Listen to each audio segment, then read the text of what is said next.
Hello, I've just realised I didn't put my mic on again. I'm an idiot. I just said a load of stuff and none of you heard that. So what I was saying is we're here on Inktober, day 9, and today's word is nest. My name, if you don't already know and you're new, is Blut084, BLUT084 Art and Games. And that's 4 minutes that you'll never get back, and neither will I. Right, okay, so yeah, today's word's nest. I am going to be using the digital tablet. I showed you that. If you want to find out more about the digital tablet that I'm using, instead of using normal ink and a pen and paper, I am going to be using the digital app like I have been doing for the past 9 days, or 8 days, and this is the ninth.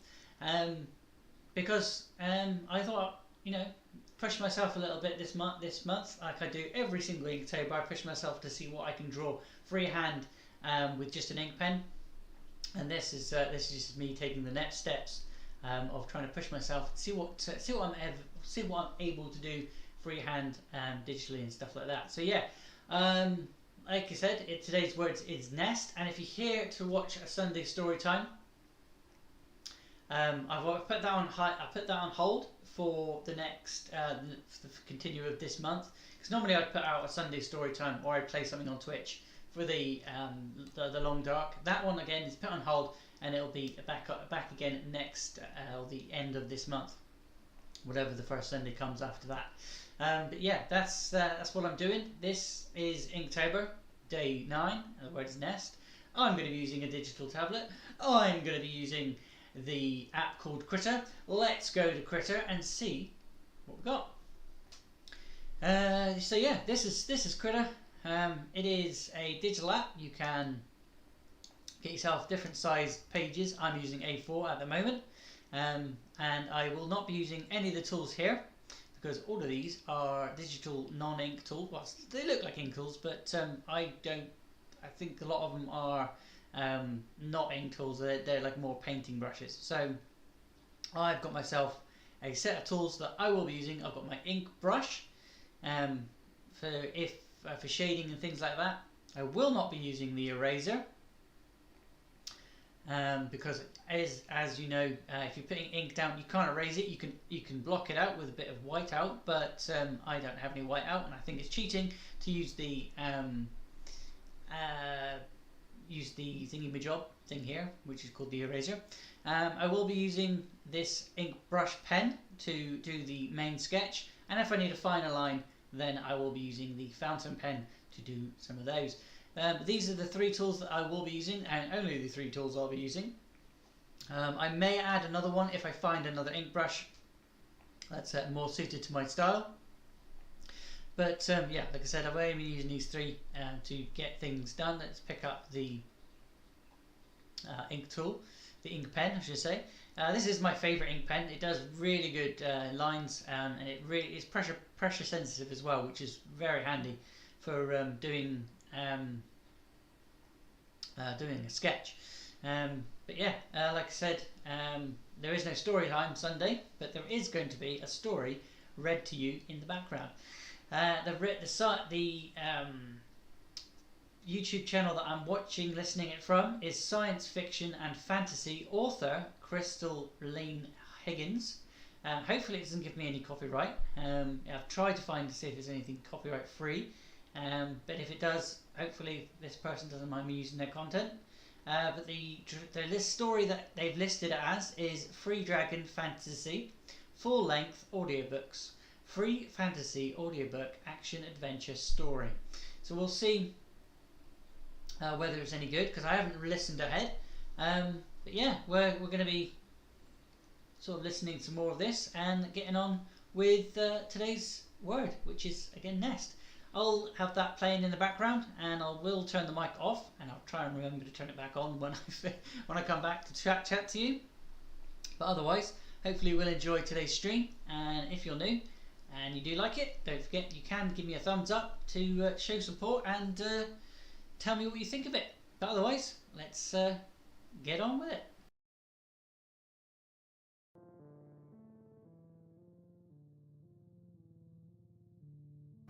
Welcome to another one of my videos.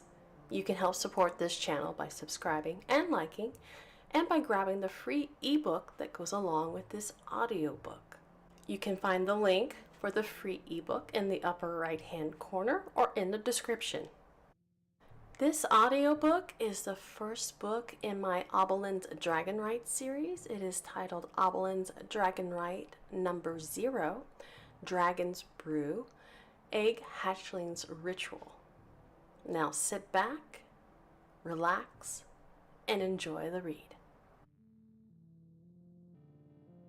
Obelin's Dragon Rite number 0, Dragon's Brood, Egg Hatchling's Ritual by Christy Lynn Higgins. 2014-2019. Obeilin, Woman of a Sorrowful Song.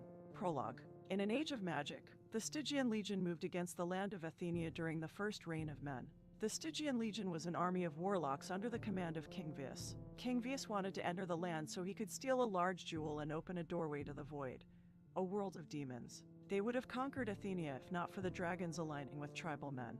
Their combined forces of sorcery and steel repelled the advance of the Stygian Legion, and King Vius returned to his kingdom defeated and empty-handed. Now during the third reign of men and a time of peace, young humans were brought to the land of dragons within Athenia. The young humans participated in the first ceremonial acts of the Dragon Rite. Many went but few were chosen. Chapter 1. Obeilin. The sun peeked over a grass-covered hill and brought morning to Thachman's farm. There was a bit of a chill in the air as spring forced winter out. Thachman harnessed his horse and prepared to continue plowing his field to make it ready for seed. He still had 2 days of work before he could sow. Thachman finished buckling the last strap on the harness when he noticed dust rising in the distance. A group of riders approached his land, and he expected they would come. He went over to the hut that housed himself, his third wife, and his 4 children. 3 were by his first wife, who suddenly disappeared, and the other child was by his second wife, who passed on about 5 years prior in childbirth. Thachman grabbed his spear and returned to his horse. His third wife, Helen Mary, attended to the pigs along with his youngest and only daughter, Cara Obeilin. By tradition, women of the Northern Grass Plains tribe carried their mother's name as their second name to honor the one who bore them. So Mary was the mother of Helen, and so on. "Girl, bring the bucket of slop the rest of the way for me," Helen ordered as she set the bucket down and leaned against the fence to rest her weary and very pregnant body. Cara hobbled her nearly 5-year-old body toward the only mother she ever knew. Cara had been born early, which caused her left arm and leg to be stunted. Her leg, inches shorter than her other, caused her to limp, but since she was born this way, she knew no different. Her arm bore the brunt of the deformity. It was about half the size of the other and appeared to others to be of little use. Cara hurried over to Helen, grabbed the bucket handle with her strong hand, and lifted it into her arms with the help of her other hand. For a child her size, the bucket of yesterday's unwanted food was huge. Its water slushed about the bucket as she walked the last 10 feet to the gate. Part of the slop splashed her brown dress, which was already stained by a week's wearing. Helen waddled over, holding her back, and opened the gate to the pig pen. Cara entered and walked across the cool, muddy ground to the trough, and then she lifted the bucket as high as she could and poured most of the slop into the trough while some of it spilled onto her bare feet. She started back with the bucket and fell as her shorter legs sunk too far into the mud. Cara didn't cry, but she got back to her feet and made her way to Helen. Dark mud covered her face and along with nearly every inch of her front. Cara thought it would be fun to play in the mud, but she knew Helen would disapprove. "Look at you," Helen complained as she took her apron and wiped her dirt-stained face. Helen questioned once she finished, "What am I going to do with you? You are nearly as useless as the old sow in there." She motioned to the large female pig in the pen, and Cara turned and stared at the creature that was 3 times her size and what her father called infertile. She didn't understand why they considered the pig useless or what the word really meant. "I am sorry, Helen," Cara stated as she bowed her little head. "I am sorry I am useless." The riders neared the farm, and the horses' hooves thundered across the dirt road. Helen noticed the riders and straightened her dress and hair somewhat as Cara hid behind her. The lead rider halted his horse, and the 4 others with him also did so in turn until they stopped behind their leader. The 5 men with swords approached Thachman on foot. All the riders were clad in leather from the band around their heads, to the vest that covered their bare chests, and to their pants and boots. Thachman kept his spear at his side with the blunt end resting on the ground, ready to use if the men decided to draw their swords. "Bork," Thachman cautiously spoke as if he greeted a wolf he'd surprised in the woods who may be hungry. Bork was the leader of the Northern Grass Plains tribe which Thachman and his family belonged to. Most of the tribesmen raised horses, yaks, or sheep. Thachman was one of a few farmers who tilled the land. "Thachman, you know why I am here?" Bork questioned.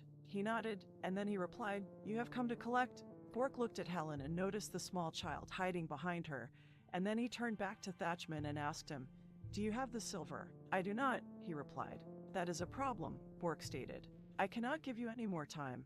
He scanned the area around the hut, pen, and field but saw no one else there. Bork said, "I shall have to take from you something of equal value." He looked at the distant hill and then to the roads winding behind the farm, and then he questioned, "What of your sons? Where are they? They usually work the farm with you." Bork spoke, and then he stated, "I could take one of them as a soldier for a year." "They are not here," Thatchman said, and then he added, "They are visiting my brother." "Convenient, I would say," Bork muttered, and then he stated, "Your crop is a season away."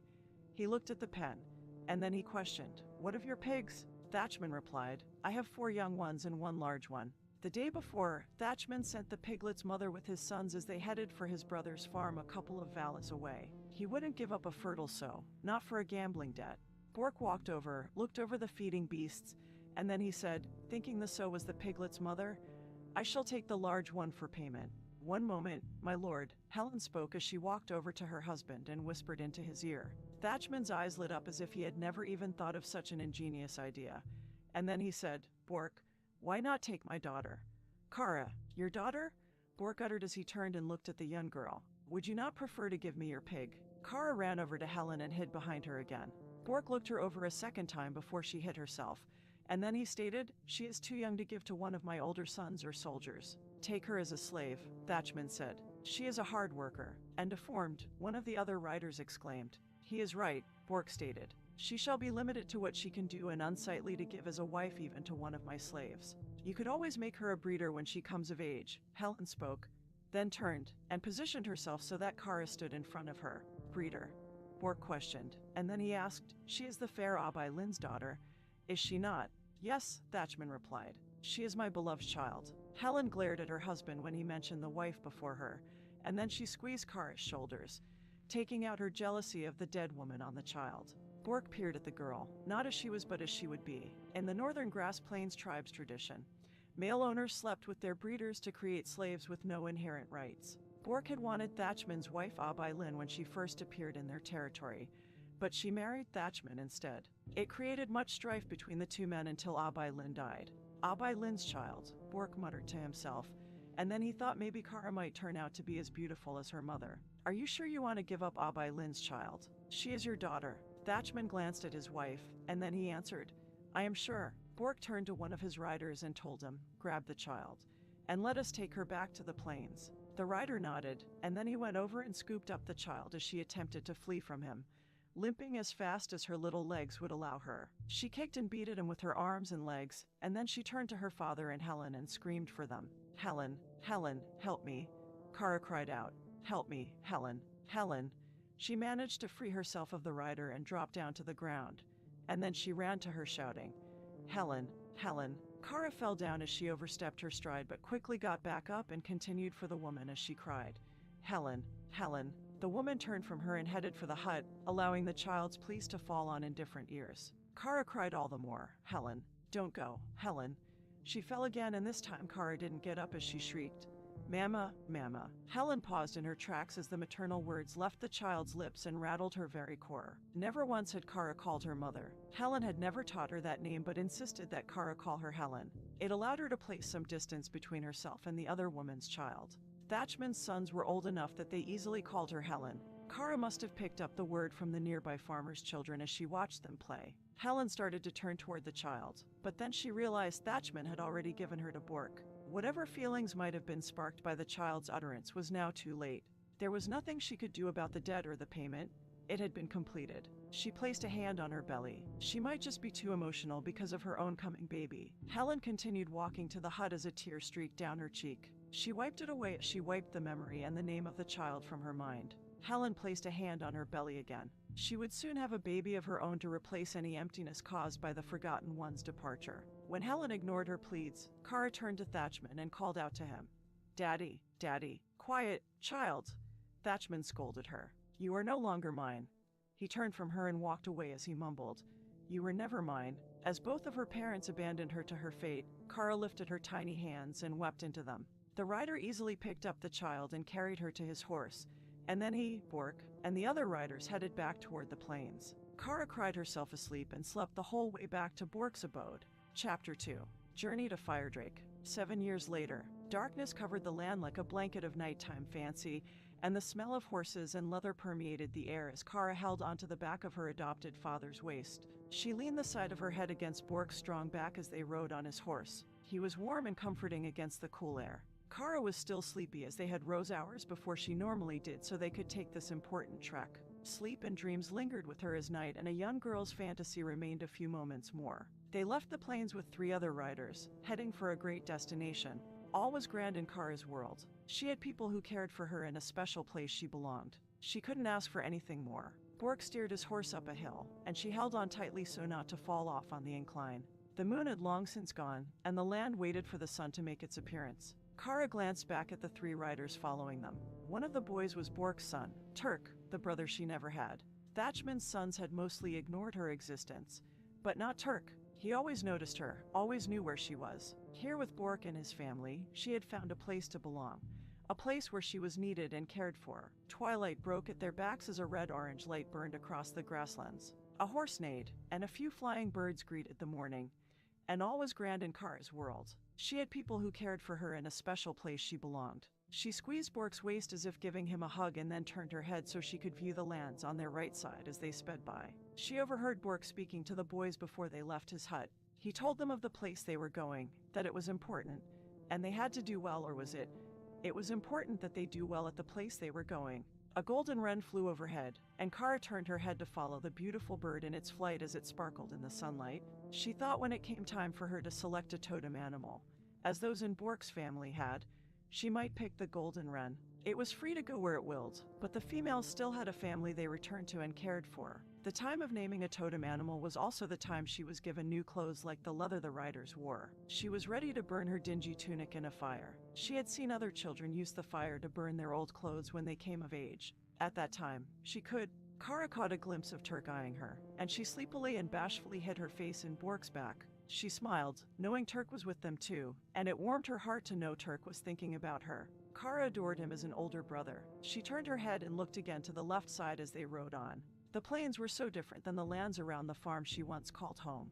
An incidental tear trickled down her cheek as the day started to break up the dreams night aloud, and she quickly wiped it away before anyone saw. She was to never speak unless spoken to, and she was never to cry. Those were the rules ingrained in her since arriving at Bork's hut, and Bork's wife was the one who fiercely taught her these simple rules. The rising sun finished burning the sky, and the blueness of the day appeared over them, and with night gone, so were dreams and a young girl's fantasy. Kara would have to face reality until the sun set again, and she was able to close her eyes. All was grand in Kara's world, but it all vanished back into her mind. She had people who cared for her in a special place she belonged, but those ideas and sentiments were only in her head. She, after all, was only a slave, someone they would sometimes refer to as a breeder. Kara was more alone with Bork and his son than she had ever been with her father, her brothers, and Helen. She had no rights as a human, no one she could emotionally depend on, and though she had a place she belonged, she wasn't loved. The riders moved on as did the morning, and the harsh reality of her existence smacked her again like one of the slaps Bork's wife would frequently give her.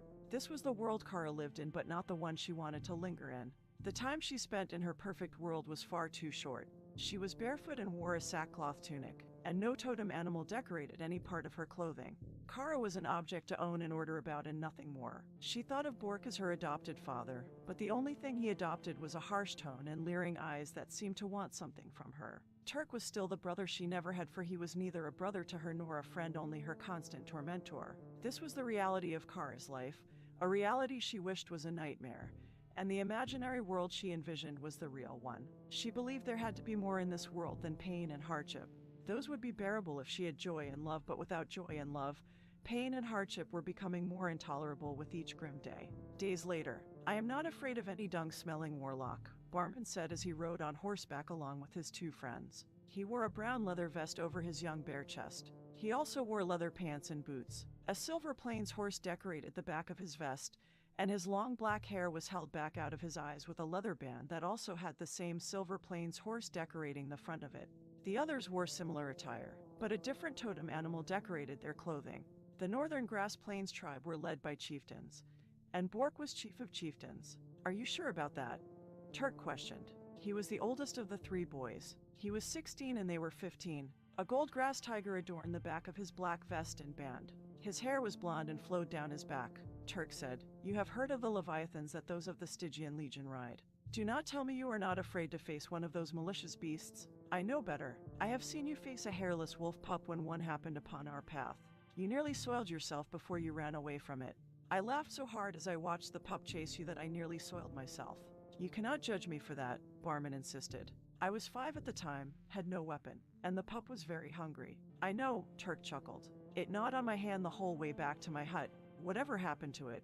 Barman questioned. "I traded it for a dagger with one of my neighbors," Turk replied. The riders had left the boundary of their home of the northern grass plains days ago, and they had entered the forest of Pinus. Less than an hour ago, they had left the forest of Pinus and entered Wyvern the Dragonlands, and they had not seen a tree or shrub since doing so. They rode through a red and orange canyon as the sun broke at their backs. The third friend, Cyan, nudged his mare to catch up to the other 2 boys, and the mare whinnied. He wore light brown leather with a silver grass hawk as his totem animal. Ahead of them rode Bork with Kara as his passenger. His father was a large, muscular man, and Turk was a slightly smaller version of him. Bork also led their pack horse. "If I had a dragon under me, I would not be afraid to face a warlock or his Leviathan," Barman insisted as he glanced back at the broadsword safely tucked in his bedroll. "I have my steel and the dragon its claws and magic." "We are talking about Leviathans," Turk said.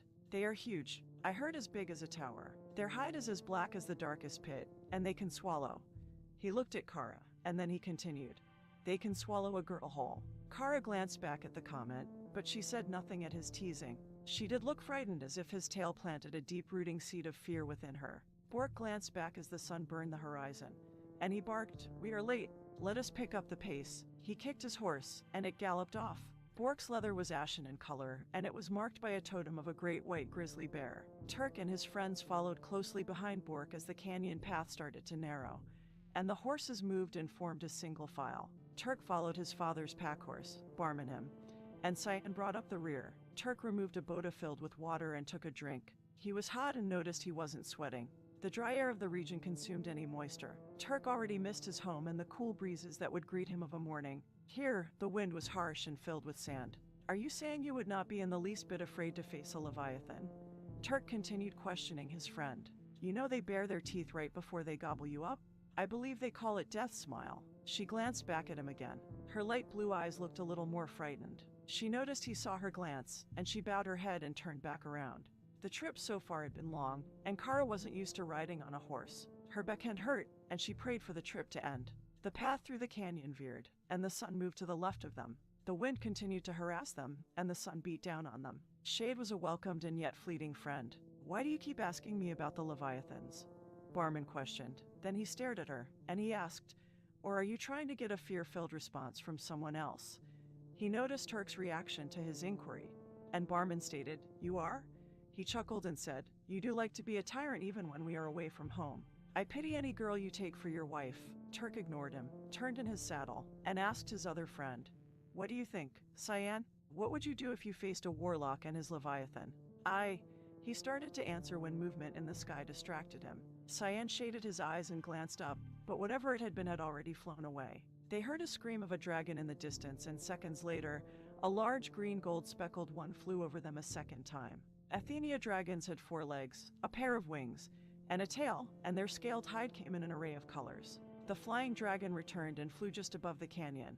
The green dragon kicked up a torrent of wind through the path as its wings flapped to keep itself hovering above them. Sand flew up and blasted the faces of the group more than it had in the past. Bork halted his horse. A Dracoman yelled down to them, "Are you Bork, chief of the chieftains of the northern Grass Plains tribe?"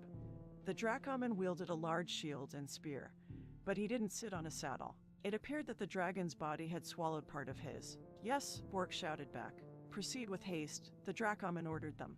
"The birthing is about to begin." "We shall," Bork yelled and muttered under his breath. "Blasted Dracoman. We would have been there if he had not stopped us with his dragon, Cyclone." "I shall meet you there," the Dracoman yelled, and then he turned his dragon and headed back. Chapter 3. The Birthing. The group pressed on and the path ended at Firedrake, the northeast nests of the dragons. The large open area formed an enclosed half-circle, and the caves laid beyond that. Some distance from the caves was a stable, and they quickly rode to the structure. Bork dismounted his horse as Kara slid off behind him. He tied up his horse at the watering trough. Inside the stable, several horses and other riding animals could be heard moving about their stalls. "Hurry, girl," he said. "We are late." "Yes, master," Kara replied as she limped to their pack horse and started unloading the equipment. She was 12 now, and it was her first time leaving the tribal lands, so she peered around at the strange land of the dragons. Bork brought his son and his 2 friends to participate in the dragon rite. She was there to prepare their meals while they stayed at Firedrake. The first few ceremonial acts would take about 5 fortnights. The Dracoman, who had spoken to them earlier, approached as he told them, "You must come now? The queen has already started her birthing pangs. Quickly, this way." Bork started after the Dracoman, paused, and shouted, "Fetch the gifts. Girl, the rest of our items you can unload later. We are late for the first act of the dragon rite. Turk, Barman, and Cyan, come with me. The queen shall soon lay her eggs if she has not already." "Yes, father," Turk replied. The 3 boys dismounted, removed their swords from their bedrolls, and followed Bork, and he led them toward the caves. 2 large dragons guarded the entrance. They were tall, 3 horses high, and winged. One dragon was the color of bronze and the other was teal. "I shall leave you here," the Dracoman spoke. "I need to return to my patrol." He walked off without another word. The teal-colored dragon carefully eyed the 4 of them, and then he said, "Dragon Elder Durin awaits you. Bork, you need to proceed with haste to the ritual room. The first act of the dragon rite is about to begin. It cannot be delayed." "We shall hurry," Bork replied, and then he started in and paused. "Blasted. Where is that girl? We need the gifts. Useless girl. Turk, go see what is keeping her." "Yes, father," Turk answered, and then he hurried back to their horses as the others continued into the cave. At the stable, Kara was having difficulty undoing the buckle to the pack. She finally unbuckled it and removed the wooden chest from the pack. She held the chest in her left hand and started toward the caves when something caught her eye in the sand. She reached down, picked up a bloodstone the size of a walnut, and examined it as she said, "This is pretty. What is taking you so long, wench?" Turk barked as he approached her from her blind side. Startled by his sudden appearance, she looked up, saw his angry face, and clasped her hand around the bloodstone to hide it from him. If he found it, she wouldn't be allowed to keep it, but that wasn't the only thing she feared from him. Trepidation ransacked her heart like one of the great tempests that ravaged her homeland. And she pleaded, "Forgive me, young master. I could not." He walked up and backhanded her as he yelled, "Do not give me excuses." She held her reddening face, but his reaction was mild compared to other times. The sting of the strike made her pause as fear of what he might do next whirled in her mind. Kara chose her next words carefully and made them few as she spoke. "Forgive me." He grabbed the wrist of her stunted arm and jerked her toward him, and she nearly dropped the chest. She caught it with her right hand as he squeezed bruises that were already days old. The veins in his neck bulged with his targeted wrath as he started to yell. But then 2 Dracomen walked by. Turk leaned in close and whispered to her, "There is no forgiveness for you, wench. Now hurry before my father yells at the both of us." Once he released her, she ran as fast as she could. He jogged beside her, and they passed the 2 dragon guards. The dragons eyed them but said nothing. They proceeded further in, and Turk didn't let up on her. "You are so worthless," he yelled. "I do not understand why my father keeps you. You are slow, ugly, and incapable of doing any real work, and I am the one that has to hear it when you fail to do your duties. Wench, go faster." "Yes, young master," Kara said as she hurried even more to the point of almost falling over in her awkward gimp. She never understood the rage he had toward her. He never treated the other slaves as he did her. She wondered why she was any different. Maybe it was Bork's wife who influenced her son's wrath. They hustled through a tunnel, and the air cooled the deeper they went. Wooden torches along the walls lit the way.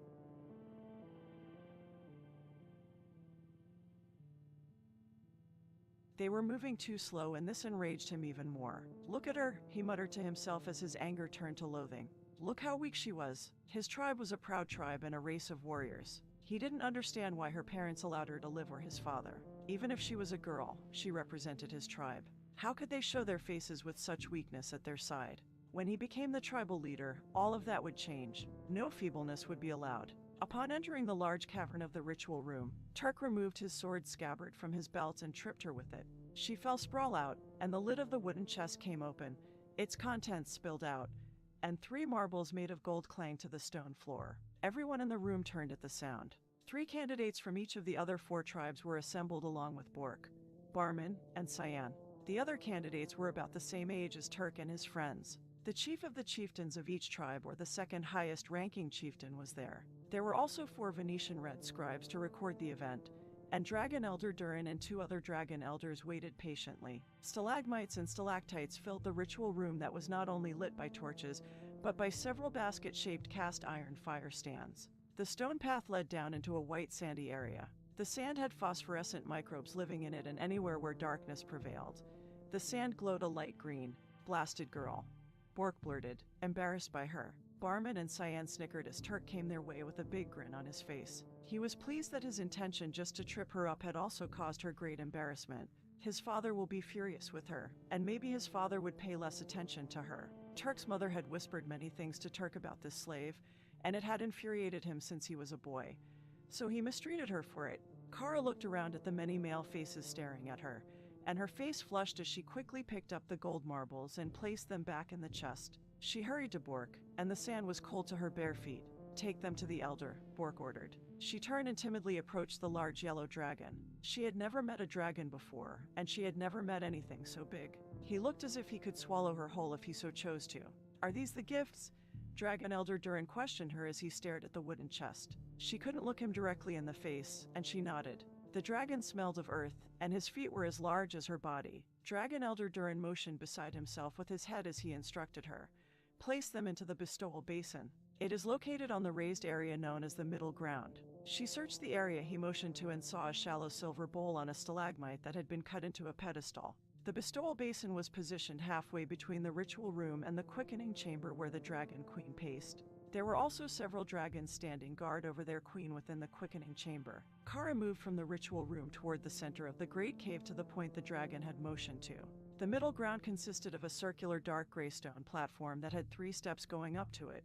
The stone was big enough that several dragons could stand on it. She moved up the steps to the pedestal as the dragon came up behind her. The bestowal basin was so large that both of her arms would only encompass half of it. She was barely tall enough to look inside. She got on her tippy toes and saw 12 gifts within. There were 3 rubies, 3 silver coins, 3 diamonds, and 3 emeralds. She placed in the 3 gold marbles, and the bloodstone she had been holding in the same hand also fell in.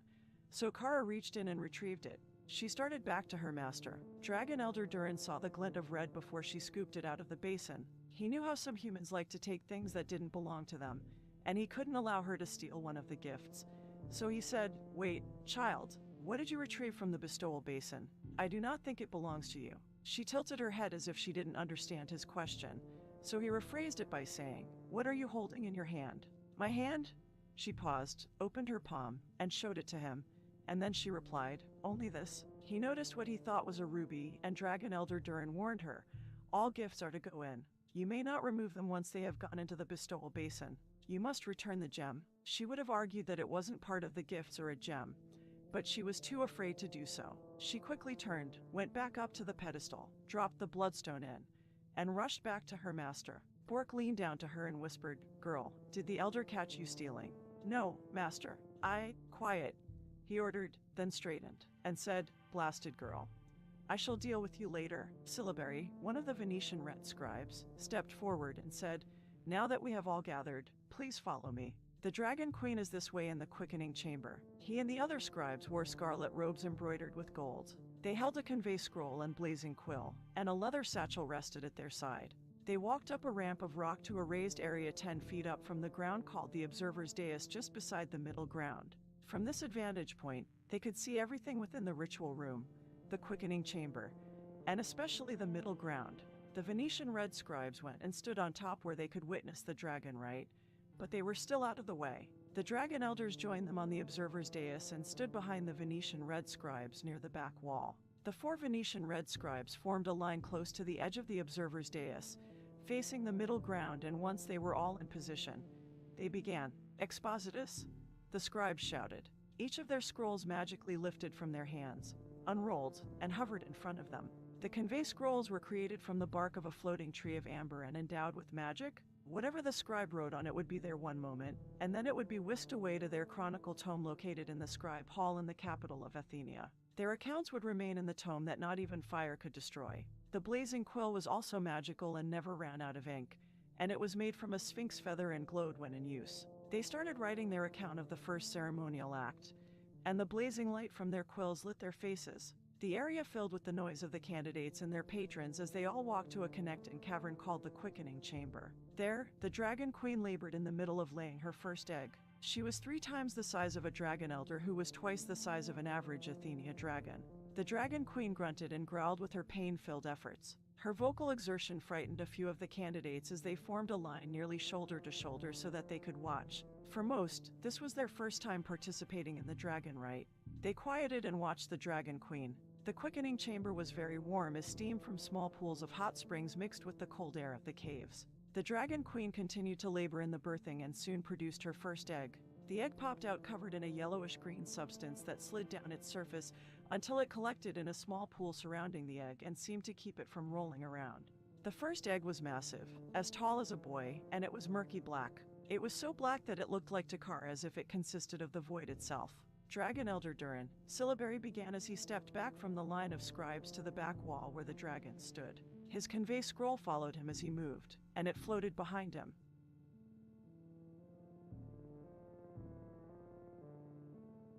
It is, Dragon Elder Durin replied. I have never seen one its size before. Maybe it is a good sign. Let us hope our queen can lay a female egg among this clutch. We are in need of a young queen. As the smallest of all the dragon nests, we have only one queen, and she is nearing the time when she shall stop laying. What about the other nests? Syllabary inquired as he took up writing again with his blazing quill. Can they give you one of their queens? At the moment, they have none to spare. Perhaps when the beginning of this dragon rite is complete and there are no females among the hatchlings, you can go to the other nests and see if you can find a queen for us. Maybe I shall. I could use a journey and see country that has some green in its hue. Though as much as I would like to go, let us pray your queen produces an heir. Next, the Dragon Queen laid an egg that was half the size of the first and copper in color. The third egg was the same size as the second and purple. The fourth egg was the same in light blue. The Dragon Queen paced the area as her labor pains increased. Maybe there is another large egg, Syllabary stated. Perhaps, Dragon Elder Durin said. Or perhaps it is something else. With great difficulty, the Dragon Queen finally laid the last egg. It was small, very small. The egg was the size of a melon and pale in color. This is vexing, Syllabary said as he stopped writing. Is something wrong with the egg? He moved, walked down the rocky ramp as his scroll followed, walked around the middle ground to the Quickening Chamber, and drew near the Dragon Queen first, and once there, he rubbed her nose. He did this to make sure she wouldn't act violently toward him when he approached her brood. Syllabary then examined each of the eggs and came to the smallest one. He spoke. It has a crack. The small egg may never hatch. Perhaps. Dragon Elder Durin began. He had followed Syllabary and also looked over the clutch. Durin said, there are no spots on any of the shells. The eggs are all male. Let us begin the first act of the dragon rite. He turned to the boys gathered and commanded them, candidates select an egg. Bork leaned to his son and told him, remember the plan and act with your head. If you do this, then maybe at least one of you can become a Dracoman. Yes, father. The majority of the boys, including Turk, rushed to the large murky black egg. His 2 friends followed, and Turk turned to them and ordered them, choose a different egg. If we spread out, then maybe at least one of us shall bring honor to our tribe. They did as he told them. Barman went and stood by the purple egg, and Cyan went and stood by the light blue one. Out of the 15 candidates, 6 stood around the large murky black egg. 3 candidates stood around the copper, 3 around the purple, and 3 around the light blue one. None stood by the small damaged pale egg. The boys started stroking their selected eggs and talking to them. The girl asked Bork, Master, what happens if no one chooses the small egg? I do not know. Now be quiet, girl, Bork snapped, and then he stated in a low voice, what a waste. 1 less egg for the rite. What a useless thing. Kara stared up at him as she saw the disgusted look on Bork's face he had given her many times, but this time, the look was directed at the egg. Dragon Elder Durin heard her question, and he answered her, it shall be cast out if it is not chosen. It is the rule of the dragon rite. It shall be abandoned to another fate. Cast out, she exclaimed under her breath. Abandoned to another fate. Kara didn't understand why they would abandon a baby because it was too small and may be damaged. She glanced at her stunted left arm and leg. Was the egg considered useless like her? Did the world also consider this tiny egg unworthy of care and love? She wondered if they would get rid of him because he was different just as her parents had gotten rid of her. Kara had been cast out from her family, and she had been abandoned to a horrible fate. No other living thing should have to go through what she had. Kara felt a twinge of compassion within her heart.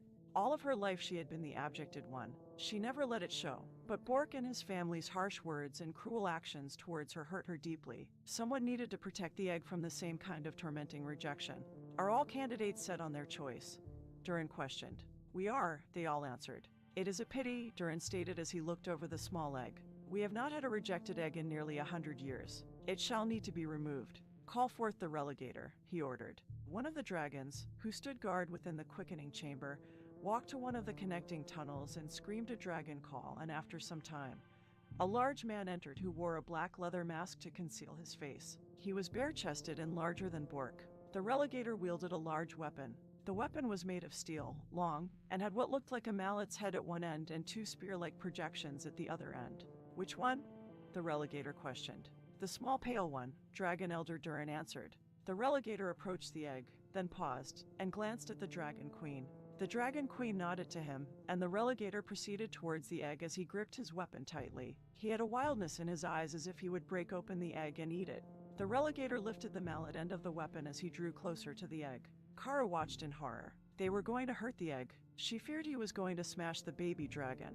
Was the egg so worthless in the others' eyes that they would allow it to be killed? She frantically glanced around at the boys, wondering if none of them would select it. She took a couple of steps forward. It might be small and appear to be damaged, but that didn't mean it was worthless or useless. Small didn't mean he couldn't fly. She realized the boys were too busy cooing their eggs to notice the monster of a man who was going to destroy the rejected one. Kara took a few more steps forward. The relegator was only a few paces away from the egg as he stomped across the ground in his slow but determined stride. Someone had to save the egg. Maybe its mother would. Kara looked at the Dragon Queen, but the female dragon made no movement to save her own child. The Dragon Queen actually turned her back on the small egg and focused her attention on the other eggs. The Dragon Queen turned her back on her child just as Helen had turned her back on her. Kara wondered if the Dragon Queen was like her father and Helen. Would the Dragon Queen simply watch as her child was? No, Kara screamed within her mind. Someone had to stop him. Don't let the baby dragon die because it was unwanted. Tears welled in her light blue eyes as she whispered, Someone. Save the baby dragon. Someone must save him. Dragon Elder Durin noticed she moved towards the egg and turned in her direction as the relegator stood over the pale egg and lifted his weapon above his head. Don't let him, Kara continued to whisper. Don't let him hurt him. Tears streamed down her face, and before she knew what she was doing, Kara had limped over to the egg and gently covered it with her body, closed her eyes, and screamed out, Do not kill it. Don't hurt this baby. The end. Next, Abai Lin's Dragon Rite. Number 1. Breaking Dawn Riders. Those who are chosen and those who are cast off.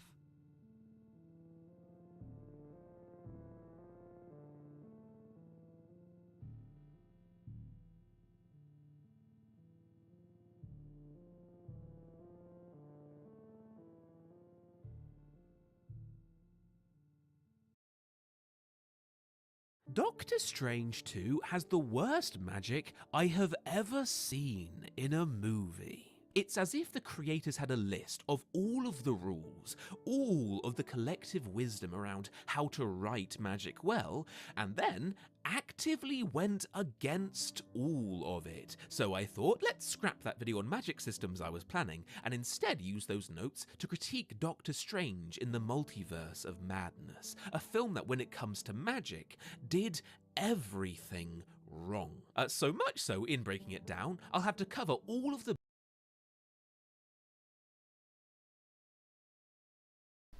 Okay, that was a really good story. I'm going to try and see if I can find the next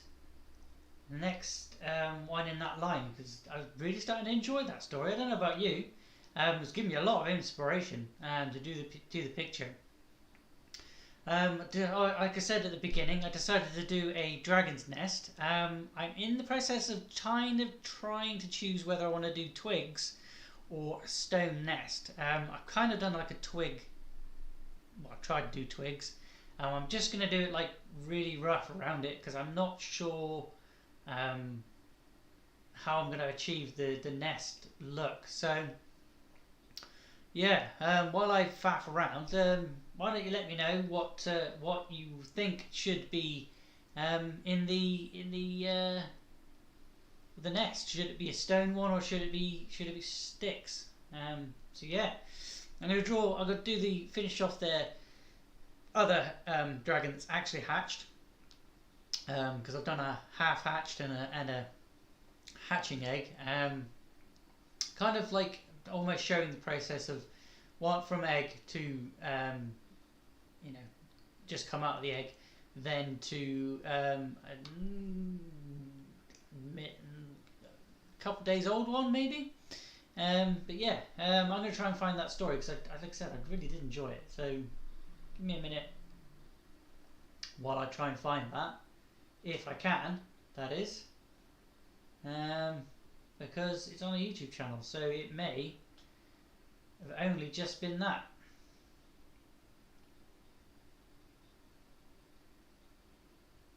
And I'm going to try and find it to my best ability.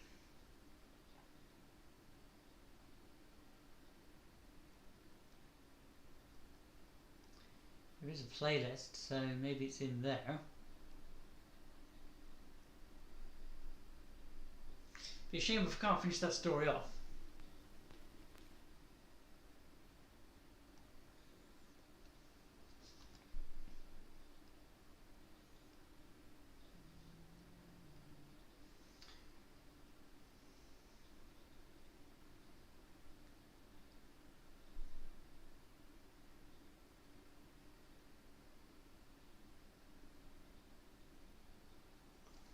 It's not telling me, it's not showing me anything.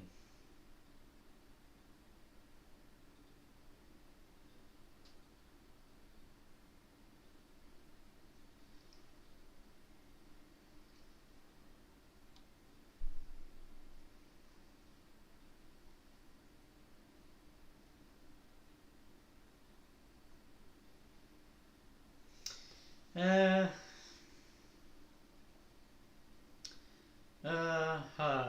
I don't think there is another. That's a bummer.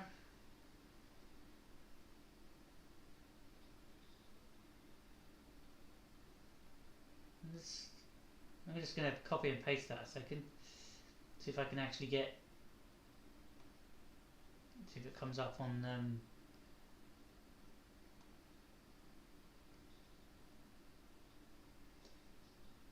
Yeah, see if it comes up anywhere.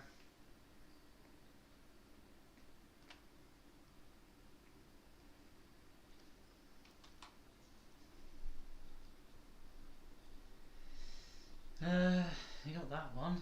Is the second. Maybe it was just she just did one book, and hasn't gotten around to making her next one yet. That does happen.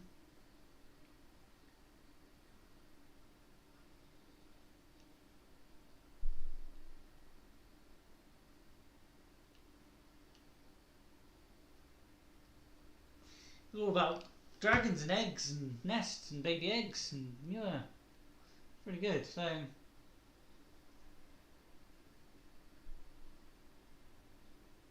I don't think there is another one. That's a bummer.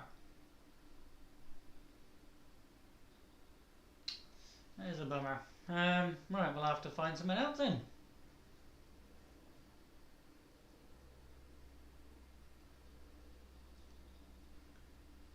And Audible.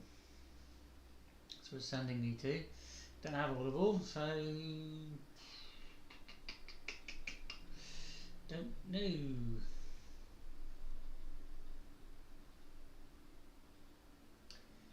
Let's try this. Right now at B&Q, get 20... Yeah, don't want no adverts.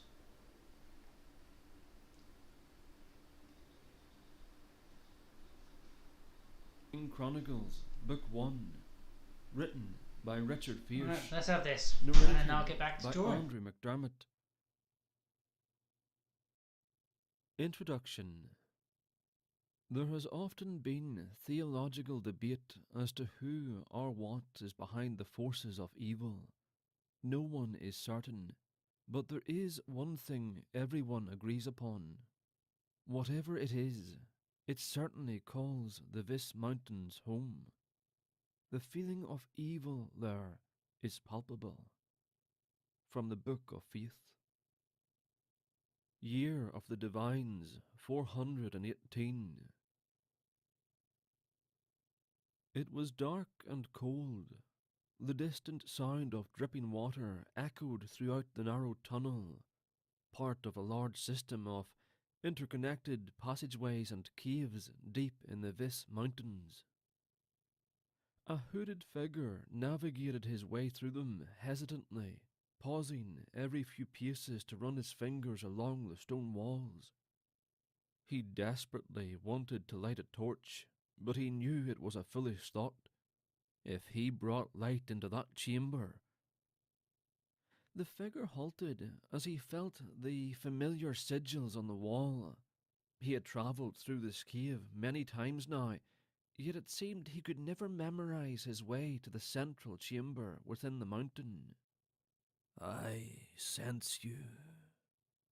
It was a sound unlike anything in his most insidious nightmares. "Come forth." An intense fear overtook him. His breath came short and quick, and he could feel his heart throbbing inside his chest. His hands began quivering, so he clenched them into fists, hiding them within his robes. Closing his eyes momentarily, he forced a deep breath before stepping into the chamber. Every rational thought told him to flee. A horrible feeling wriggled its way into his heart, melting his resolve like wax in a fire. "You have carried out my instructions." The man crumbled to his knees. He could almost feel it hovering around him, able to see everything while he was as blind as a bat. It was more of a demand than a question. The man could barely speak, and meekly nodded his head. "I have arranged the bones in the cave as you said." Something colder than ice touched his shoulder, causing his entire arm to go numb. It could only be the touch of his unholy master. "You have pleased me. I shall reward your obedience when all falls into place." It seemed to him that the words slithered across the cave like snakes, wrapping themselves around him. "Yes, my lord." "They thought they destroyed me, but I cannot be destroyed. No, I am eternal, and now I will unleash hell upon the land." The man looked around futilely in the dark cave and could see nothing, but he could feel it. A shudder in the ground, a tremor in the walls. He could hear loose rocks clattering against each other as the rumbling grew stronger. A wicked, cackling laughter erupted, making him flinch unexpectedly. Then silence. Suddenly there was a loud cracking sound, as if something were splitting open. He heard the roar echo out across the mountains, but he also heard the distant sound of flapping wings. An ancient and mighty creature had been awakened. The man couldn't help but wonder, "What have I done?" Death was coming. A dragon was coming. Chapter 1. All of history bears false witness. Truth is only known by those who were present. From the Book of Faith. Year of the Divines, 419. When rumours of a dragon attack reached Demetrius, he dismissed them almost immediately. Having lived in the port city of Rada his entire life, he had heard many wild stories from countless travellers. Everything ranging from giant squids in the open seas to horses with wings. Admittedly, this was the first time he heard mention of a dragon, supposed giant mythical creatures that fed on the fear of people and could lay waste to entire cities. "Rubbish," he said. "Children's tales told by parents to scare little ones into obedience." "I believe it," the old sailor remarked enthusiastically. "Captain's heard it himself. Says the whole city was burned to the ground and everyone killed." Then how did your captain hear of it? Demetrius eyed his friend sternly. The man's face was covered in wrinkles, and his hair bleached from constant sun. The man had been a sailor since he was not more than a boy, and was prone to believe almost anything. What do you mean? The sailor, Bannigan, asked. If everyone was killed, how did your captain hear the story?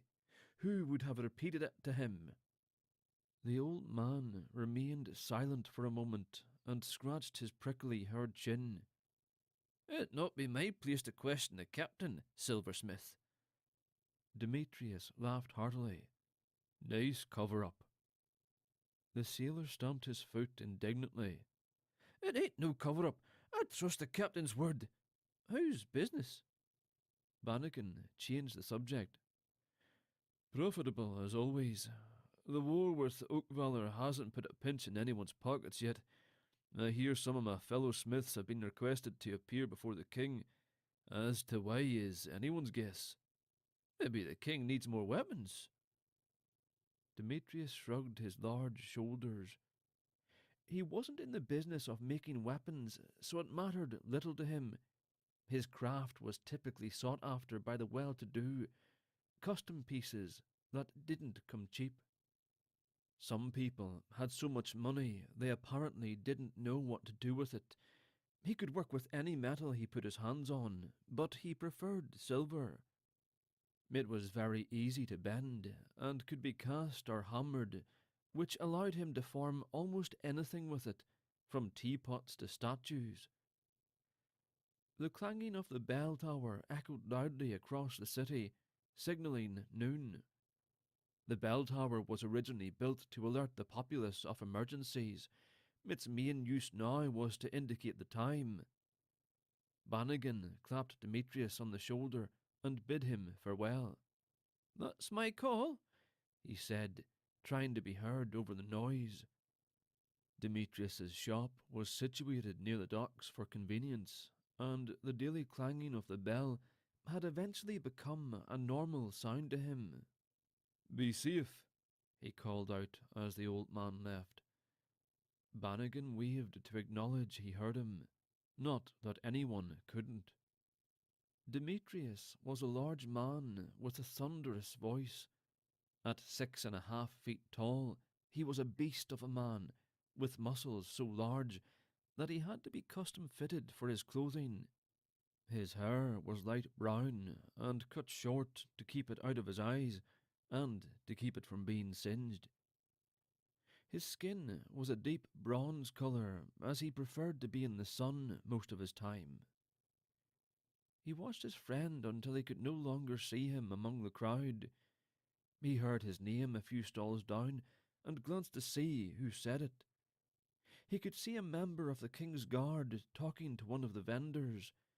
The vendor pointed towards where he was standing. What in the divines would a soldier of the crown want with him? He watched the soldier approach. Demetrius? The big man eyed the soldier warily. Yes? The silversmith? He asked with an air of impatience. Yes. The soldier withdrew a scroll from his belt and handed it to Demetrius. What's this? He questioned. The soldier shook his head. Not my business, sir. I'm just a messenger. I believe His Highness requests your presence at the palace. What for? Demetrius probed. Not my business. The soldier's impatience was evident by his short, almost rude answers. I must be on my way, sir. The soldier turned and headed back from the way he came. Demetrius stared at the scroll, unsure if he even wanted to open it. Everyone knew he didn't make weapons. Why would the king summon him if he was seeking smiths to make his armies more weapons? He snapped the seal in half and opened the scroll. It read, To Demetrius the silversmith, greetings from the esteemed ruler of Talvard, King Garin. Your presence is requested at the palace. Do not worry about your business. You will be well compensated. A carriage has been arranged to meet you outside the city of Rada at sundown. Do not be late. King Garin. There was a fancy signature and the crest of the king, a phoenix bursting forth from a pile of ashes at the bottom of the parchment. Demetrius sighed. He hated politics. Dusk found him standing near the road at the outskirts of his hometown. He had closed his shop early, much to his disappointment. There was a certain beautiful woman who walked by his stall every day around the same time, usually carrying fresh bread. He had only noticed her because he caught her staring at him as she passed by one day. Her look was one of admiration. At least, that's how he took it. She had smiled embarrassedly and blushed. And so, Demetrius made it a point in his day to watch her as she walked by and smile at her. Closing early meant that he missed her.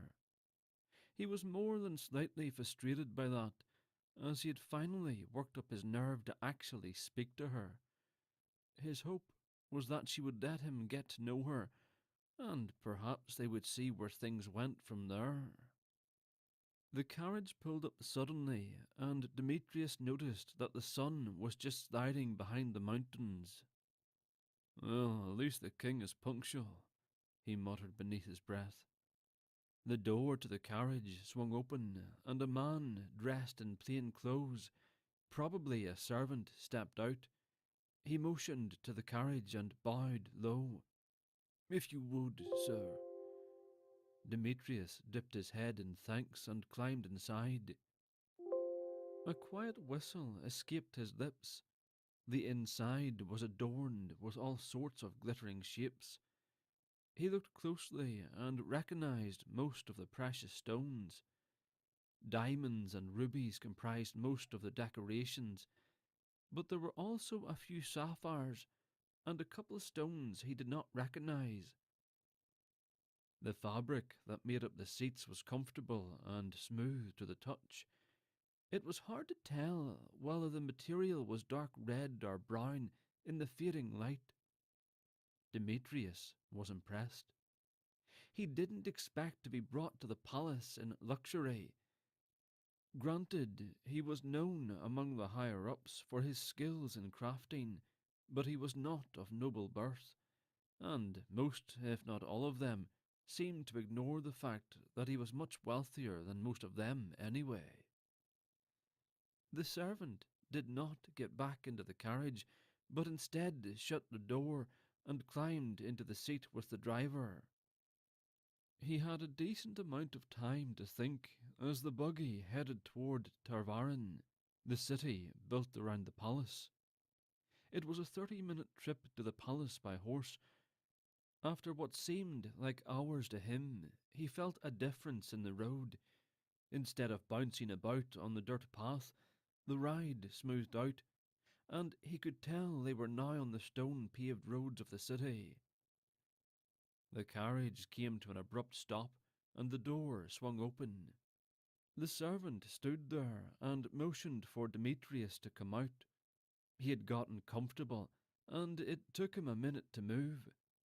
Why did the king want him to come so late in the evening hours, he wondered. The servant led him through enormously tall double doors and into a massive circular room that was normally filled with nobles and commoners alike, usually bringing petitions and requests to the king or his advisers. The room was empty, and their footsteps reverberated off the walls. Demetrius looked admiringly up at the vaulted ceiling, rising 60 feet above him. Support pillars were spaced every 10 feet, outlining the main walkway through the antechamber. "This is huge," he remarked to himself. "Sir?" The servant looked back at him.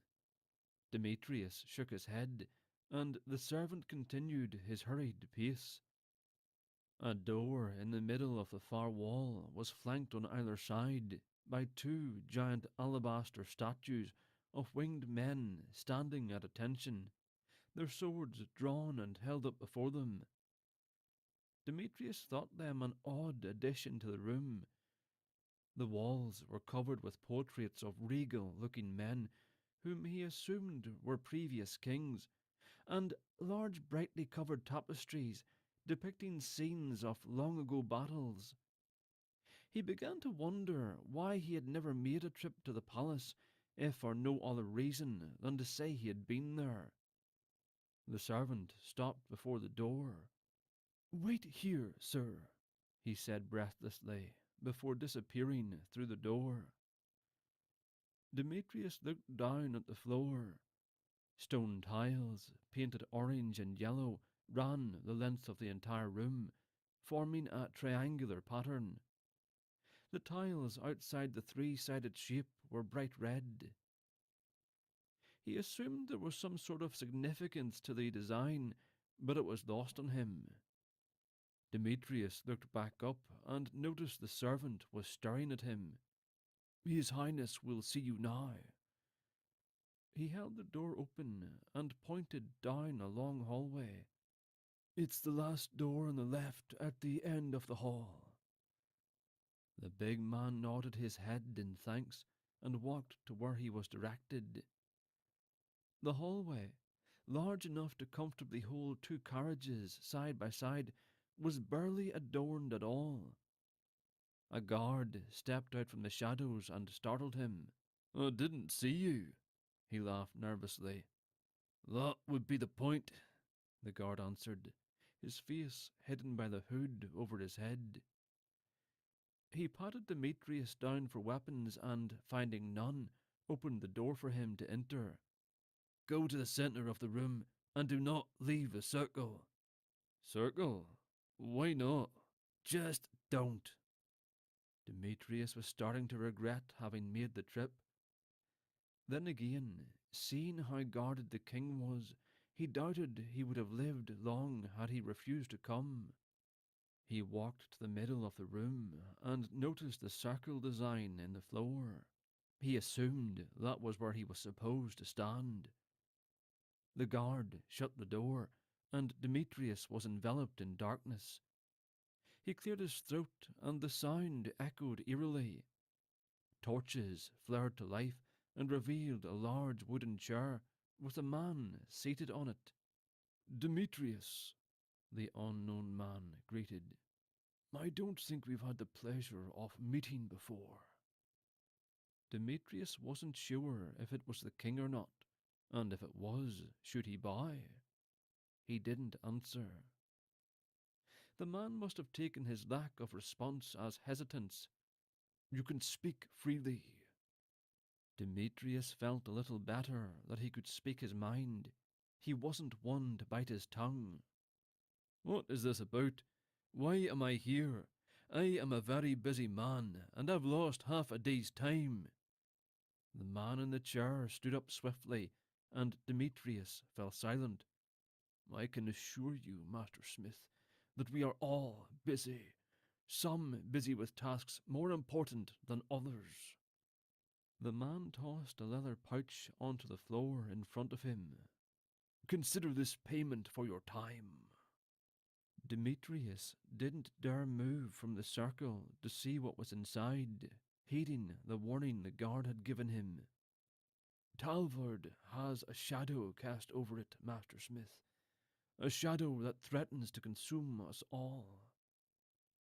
Demetrius assumed the shadow was Oakvalor, the enemy kingdom that Talvard had been at war with for as long as anyone could remember. "Then I must inform you, sir, that I'm not a weaponsmith. I make trinkets and items ordered for noble houses. I think you have erred in your selection of men to build your weapons of war." "Do you think that I am ignorant of those in my kingdom?" the man asked, revealing that he was indeed the king.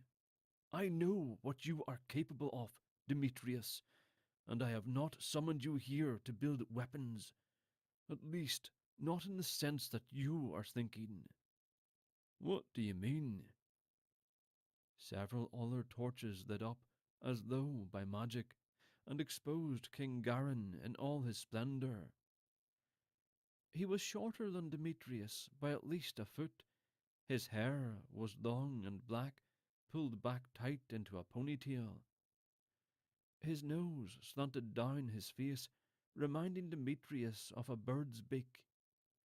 His eyes were hazel and set deep in his head. The king was nothing special in terms of attractiveness. What he lacked in looks, however, was made up for in bearing. His posture and demeanour exhibited a great deal of confidence, and his general appearance was enhanced by his garments. His crown gleamed in the torchlight and gave the impression that it was made of silver. Demetrius knew it wasn't crafted of his favourite metal, but was instead made of something much more valuable, white gold. It had 3 gems set in the front, a rare black diamond, 20 carats by Demetrius's estimate, in the middle, surrounded on either side by 2 green serendibite stones. It was a marvellous treasure. The king's shirt was turquoise and had a lustrous, dazzling sheen that only silk could give. His linen pants were a brilliant green colour tucked into black leather boots. During the daylight hours, when dealing with matters of state, he would also wear a mantle that extended to the floor, joined at the neck and opened down the front, that was emblazoned with the large phoenix crest on the back. "I'm sure you have heard the rumours." "Of dragons, your highness?" "Indeed. I can read the disbelief in your face. I know how you feel, as I too was of the same mind when word first reached me, I can assure you." The king's tone grew sombre. "There is no myth to these tales." Demetrius was dubious. "What in the name of the divines are you talking about? Dragons? Winged creatures that fly and breathe fire? You can't be serious, your highness." The king's face remained solemn.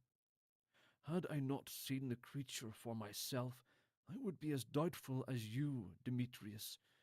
Unfortunately—" He paused, gave a great sigh, and continued, "It is very real." Demetrius was still in doubt, but he didn't further voice his suspicion. "What does all this have to do with me?"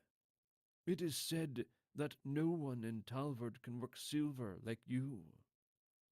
Demetrius had certainly earned a strong reputation for himself, but he was down to earth and didn't like to boast.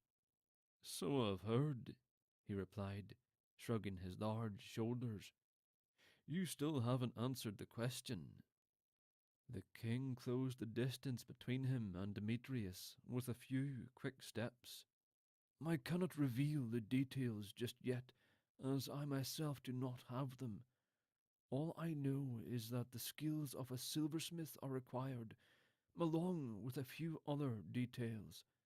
Our ally," he used the word frostily, "does not have the privilege of metalsmiths, and we lack what they have. So you see, Master Smith, you would be doing Talvard a great duty." "And if I refuse?" Demetrius asked, more out of curiosity than rebelliousness. A job for the king could prove to be very profitable. Garin eyed him dangerously. "It would not be in your best interest, but you have a week to consider it." Demetrius felt goosebumps run up his back under the king's baleful look. "I am loyal to my country, your highness. I would never refuse an opportunity to serve the crown." Garin smiled, the first Demetrius had seen on his face, apparently pleased with the answer. "My servant will escort you out and deliver you back to your home." "When will you require my services?" "You will know." the king answered. Chapter 2. It was that day I realized just how short life could be. Demetrius, silversmith. The ride back to Rada seemed shorter than the trip to the palace. Demetrius pondered the king's veiled threat and his offer. He wasn't sure what Garin even wanted him to forge, and then there was the fact that the king believed there truly was a dragon rampaging across the land. He briefly toyed with the idea that the king had been drinking a bit too much wine. He didn't know the man personally, but from all accounts he was a man of intelligence, calculating and courageous. The fact that he seemed troubled and had asserted to have seen the beast did add weight to his claim. Perhaps Oakvalor had unleashed some sort of beast loose on Talvard. Something frightening enough to make people think it was a dragon. Demetrius didn't know. He didn't care either. A job for the crown could make him rich enough to stop working. He could buy a house in Talvarin and spend his days relaxing, or sail the ocean and see the world. He smiled at the thought briefly before pushing those notions aside. He had to do the job first, and he wasn't even sure that he could. The carriage stopped, and the door opened. The servant didn't bother to motion him out of the cab, as he was already moving toward the door before it opened. The man stopped Demetrius and handed him the leather pouch the king had tossed him. He had completely forgotten about it back in the palace. "The king said I will know when he needs me. How will I know?" he asked the servant, who in reply shrugged his shoulders. So much for an answer, he thought. He made his way down the worn dirt path that led through the centre of the port city he called home. While his shop was located near the docks, his house was in the centre of the town, where the better houses were. Rada was home to many merchants and traders, as well as some nefarious characters. Since the port's expansion some 80 years ago, the small town had grown to become somewhat of a city. While they didn't have the paved stone roads of Talvarin, they did have some of the best inns. One such inn was the Crab, owned by a wealthy sailor who had made his fortune in the crab fishing industry. Crabs were considered a delicacy, especially among the nobles. Having made more money than he needed, the sailor had retired and opened the inn. Demetrius would come here to unwind from his work. He preferred it over the other places. It was newer than the others, and so had less sketchy individuals to worry about. He paused outside the doorway, considered calling it a night. He decided to have one drink, and he would be on his way. He entered the building to find it mostly empty with the exception of 2 patrons. The barmaid, a young girl no older than 20, was delivering a tray of food to one of the customers. The other customer appeared to be a woman, but he couldn't see her face and didn't recognize her as anyone he knew in the dim light. He found a seat at an empty table and ordered some wine when the barmaid asked what he'd like. Demetrius laid the leather bag on the table and opened the flap to peer inside. His eyes widened when he saw what was along with the gold coins.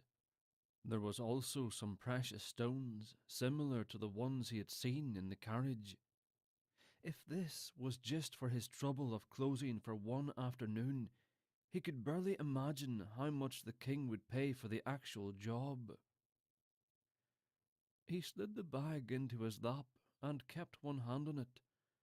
The young girl brought him his wine, and he sank down into the chair. The chairs were covered in soft cushions, another reason he preferred the Crab. Demetrius sipped his wine slowly, enjoying the taste and the solitude. While he did appreciate his customers, he needed time away from people in general to keep a cheery attitude. Demetrius was still young, at least he considered himself so. He was almost 30 and had never married, not yet anyway. His mother had died giving birth to him, and his father, a poor thatcher, had always been distant from him. Demetrius assumed his father's lack of attention was the result of the man's superstitious beliefs. He had viewed his wife's death as a bad omen for the character of the child. Whatever sinful things the child would do in the future resulted in the mother's death, a sordid payment of sorts. Demetrius didn't hold a grudge against his father.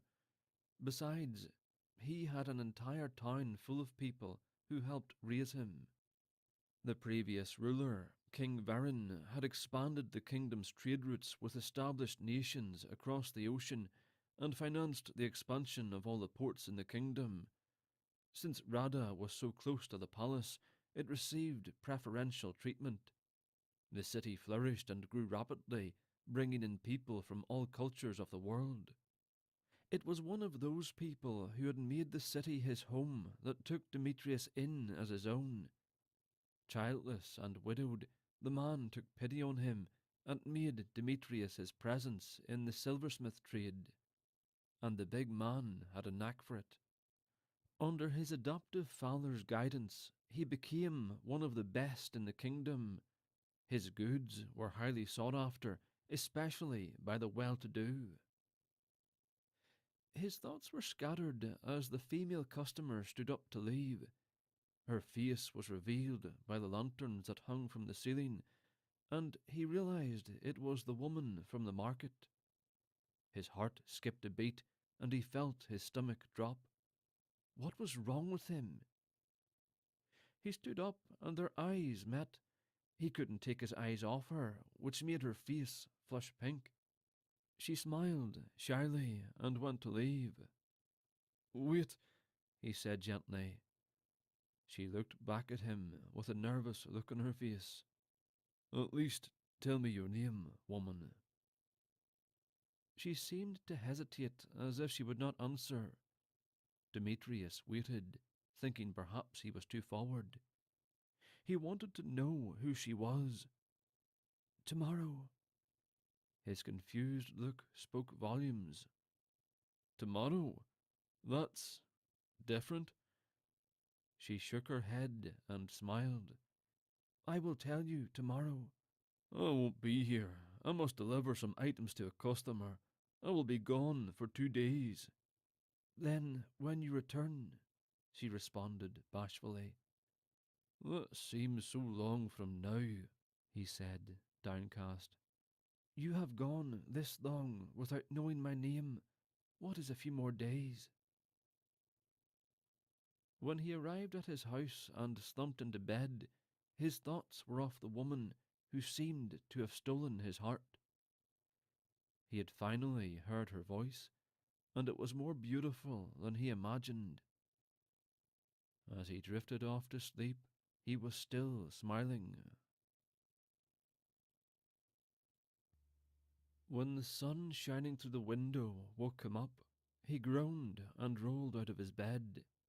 His trip to Kish was at an end, and he would be heading back home. He had not wanted to travel, but the customer had requested that Demetrius himself deliver the items. He tried to explain that he was a busy man, but his customer would not hear it. Normally Demetrius would have merely declined the job, but the client offered triple the price for the trouble. He couldn't turn down the offer. It was a great deal of money. If there was one thing he loved more than his craft, it was money. Besides that, the man was an ambassador to Trefeth, a minor kingdom beginning to grow into a power to be reckoned with. Word was that he was cousin to the king, something that Demetrius considered more seriously after having met the king 2 days ago. He certainly wouldn't want to offend a man who could have him thrown in the dungeon or worse. All of the preparations were ready. The person he normally used had ensured all would be ready by dawn. His client provided breakfast, which he consumed quickly. He was impatient to see the beautiful woman again. Judging by their conversation at the inn, he sensed that what he was feeling for her was the same that she felt for him. He could hardly wait. The journey took half a day, but it didn't seem to take that long as his thoughts were in the clouds. The city of Kish was located in the same direction as the Abbey of the Divines, the home of the monks. It was further east than the Abbey, so he did not get the opportunity to glimpse their stone walls. There was one road that led out of Rada. It was a straight road north leading to Talvarin. Then it broke east and west from there. Far to the west was the nation of Oakvalor. He had never been that far west, as there was nothing but a lonely road that winded over the dormant volcano and the mountains that surrounded it. He had no reason to go there anyway. Talvard and Oakvalor had been at war with each other for the past 1,000 years, maybe more. When asked, no one could answer how it all started. Time had a way of erasing things. As Demetrius continued heading south, he thought he could smell smoke in the air. Odd, he muttered to himself, attempting to block the sun from his eyes to get a better look ahead. He was still about a mile away, and with the sun setting in the south, he couldn't see much. A foreboding feeling began to gnaw at him. Demetrius urged the 2 horses pulling his wagon to speed up. As he got closer, the smell of smoke became distinct. The terrain was all flat grasslands here, except right outside the city, where small rolling hills slowed his wagon down. He could hear noises now, and he was gripped with fear. He leapt off the wagon before the horses had completely stopped and ran to the top of the last hill. Fire raged across the city. Shrill, high-pitched screams of women and children invaded the air, mingling with the shouts of men who were trying desperately to put out the spreading destruction. The smoke rising from the building was dark and thick, billowing into the air and blotting out the fading sun. A mere sliver of dimming yellow light was on the horizon as it was. The smell of burnt wood and possibly flesh reached him as a cool breeze blew in from the ocean. The massive port city of Rada was now a charred wasteland. Demetrius dropped to his knees, overcome with emotion. This was his home from childbirth, the people he knew, the woman he had hoped to know, all burned up in the inferno. Tears stung his eyes as he thought of his father, too aged to have run for safety. He punched the ground, raising up dust and cutting his knuckles on rocks. He barely felt it.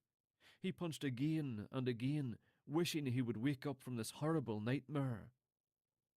The soft nickering of a horse beside him seemed a strange and out-of-place sound. He looked up through tearful eyes to see a man dressed in soldier's clothes, with the crest of the king displayed on the shoulder.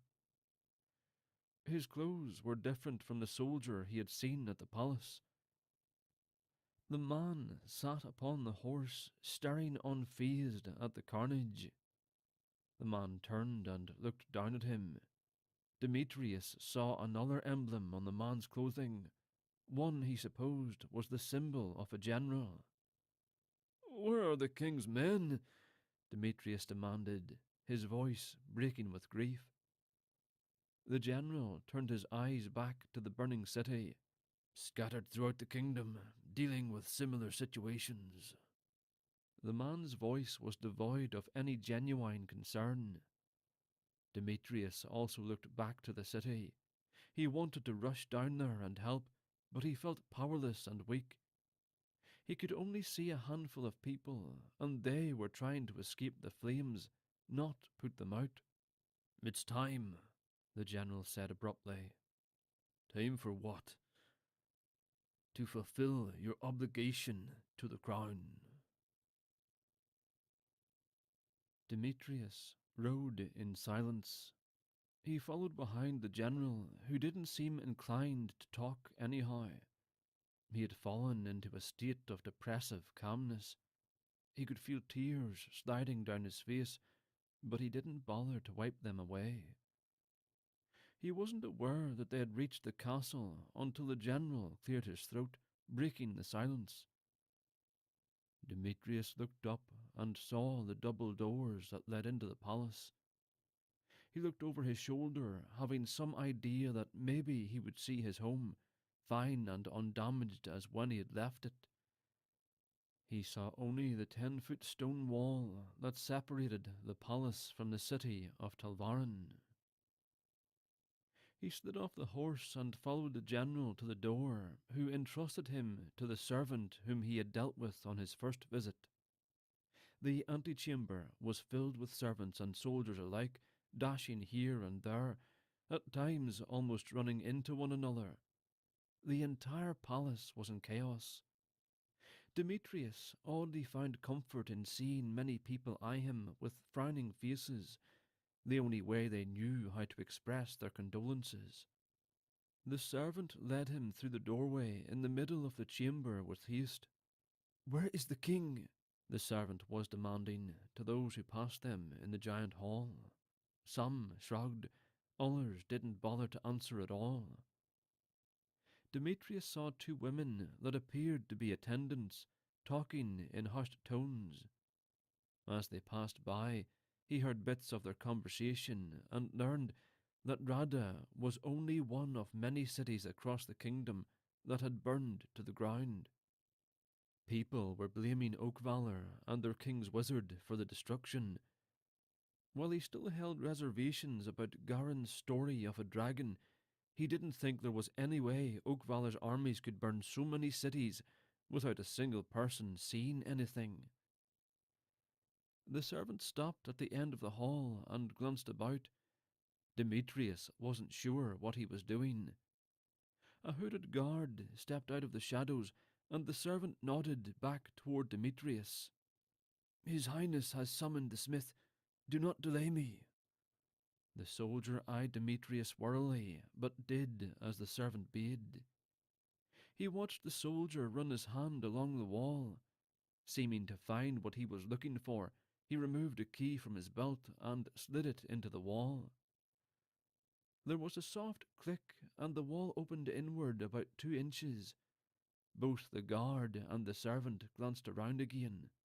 "Come," the servant said, motioning Demetrius to follow him. He pushed the door, and it opened silently. Once inside, the guard shut the door, and Demetrius heard it lock. There were small lanterns every few feet, lighting what appeared to be another hallway. They walked straight ahead for about 50 feet before the servant turned to Demetrius. "I hope you aren't afraid of small spaces," he remarked, as the floor in front of them slowly slid open, revealing stairs that wound downward. "Where are we?" Demetrius asked. The servant stared at him intently before answering. "The palace that you see outside is only a small portion of the castle. The rest is hidden beneath the mountains." "Wait!" Demetrius grabbed hold of the servant's arm. "We're underground?" he asked incredulously. "Not yet," the servant smiled. He began to descend the stairs, then paused and looked sternly at Demetrius. "You didn't see any of this." Chapter 3. King Garen, needing an edge in the war with Oakvalor, had all their smiths assassinated. This caused Oakvalor no end of trouble, but the Oaks could boast of something Talvard could not: the power of wizards. A History of Talvard. Demetrius found himself feeling a little claustrophobic. The chamber he stood in was enormous in terms of open space, but the knowledge that he was deep underground gave him chills. The idea that more dirt and stone than he could imagine was being held up by a few wooden beams was distressing. The air was cool, but he was sweating so profusely his shirt was soaked. It clung to his skin and made him even more uncomfortable. The servant had left him alone in the room, and he was beginning to wonder what was taking so long.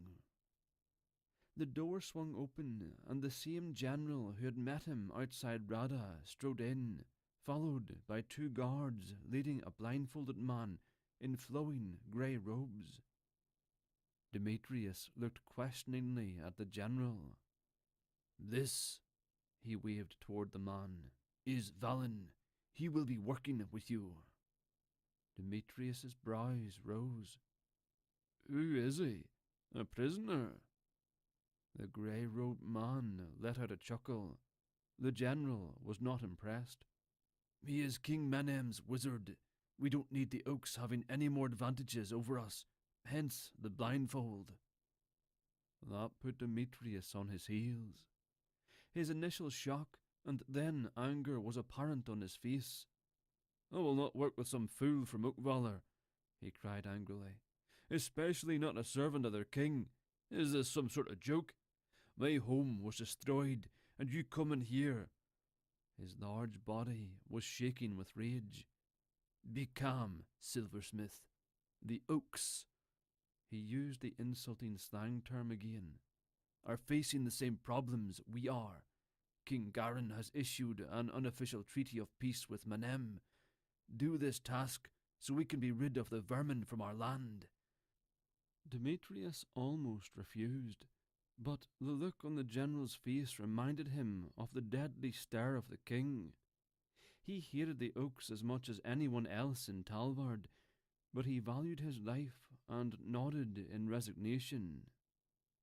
"Follow me." The general led them through a maze of passages and into a chamber similar to the one they left. There was a furnace and an anvil, as well as all sorts of tools hanging on one of the walls. "I still don't know what I'm supposed to forge," he commented to the general, who in turn said nothing. He instructed the guards to take the blindfold off the wizard and left Demetrius in the room with him. Demetrius looked at the wizard. He was young, perhaps younger than himself.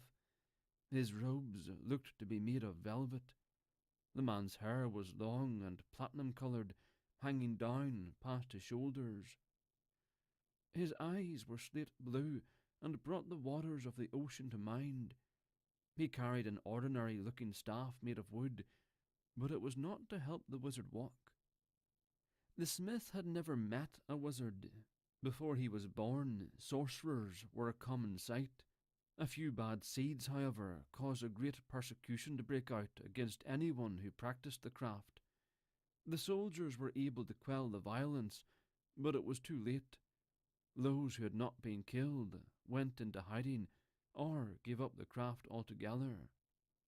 It was whispered that the church had a hand in the revolt, but the abbot condemned such accusations. It was also whispered that some wizards had the ability to control others with the power of their minds. If the rumours were true, Demetrius suddenly wondered if this man had that power. He looked questioningly at the wizard, who frowned and muttered something about stupidity. "Well," Valin said impatiently. "Well, what?" Demetrius answered. "Are you ready to get to work, or are you going to stand there until the beast destroys both our lands?" "The king hasn't told me what to forge," he reiterated. "I'm telling you what to forge, you fool." Demetrius was the best at what he did because he worked alone. No one told him what to make or how to make it. His clients asked for certain pieces, true, but they did not dictate to him how to accomplish it, and that was precisely the reason he wanted to strangle Valen. The wizard had drawn up a very specific blueprint, and he insisted every detail be followed. With each hammer blow, he would hear Valen mutter something about too much force, or this is the best smith they could find. Demetrius glared at him on one such occasion. "Do you want to do this?" Valen returned his glare, but didn't say another word. Demetrius prided himself on attention to detail, which was one of the reasons his work was so highly sought after. But this was just a round, hollow sphere of silver, unadorned in any way. He had to shape it in 2 separate pieces, each one the wizard inspected meticulously. With both pieces complete, Valen had him heat the metal pieces up so that he could engrave some sort of symbols onto the inside. When Valen was finished, Demetrius melded the 2 together, ensuring it was a perfect seal. For all the specifics, it looked like something he may have crafted when he was an apprentice. "It looks unfinished," he lamented, turning his gaze to Valen. For the first time since they had met, Valen was smiling. "It's perfect." Valen reached over to pick up the sphere. "You're crazy, you blasted oak." Demetrius smacked the wizard's hand away. "The heat of the metal will burn the skin right off your fingers." The wizard's smile quickly vanished and turned into a scowl. "Watch what my craft can do." Valen snatched the sphere off the anvil and held it close to Demetrius's face. "Do you feel any heat?" To his surprise, Demetrius didn't. If anything, the metal seemed to be radiating a coldness. "What is it?" he questioned. "This, silversmith, is a weapon beyond imagining, and it's going to save our kingdoms." Chapter 4. There comes a time when one must sacrifice for what he believes in. I believe in my king and my country, and so into the mouth of death I travel, for king and country. A page in Valen's journal. The sphere having been forged and imbued with magic, Demetrius thought his task was done, and expressed his desire to go back to Rada to help the survivors with the task of burying the dead and rebuilding. "Out of the question," King Garin stated, in a tone that allowed no room for debate. "The task you required of me is complete," Demetrius returned irritably. "On the contrary, the wizard requires your continued assistance. There is one last thing that the crown requires of you. You must escort Valen to the dragon's dwelling and ensure the safety of the sphere when the wizard captures the beast." "I'm not a soldier, your highness. I couldn't possibly protect it better than your men of war." They were in the same room he had first met the king in, which was just as dark and mysterious in the daylight hours. Garin dismissed the servants who were attending him and drew close to Demetrius. "Let me be blunt with you, since you are not wise in the way of politics. I do not expect the wizard to survive the encounter with the beast." Garin's hazel eyes seemed to pierce his soul. "Do whatever you must to secure the sphere for Talvard's interests." Demetrius was catching on to the king's subtle words. "What interests would those be?" Garin.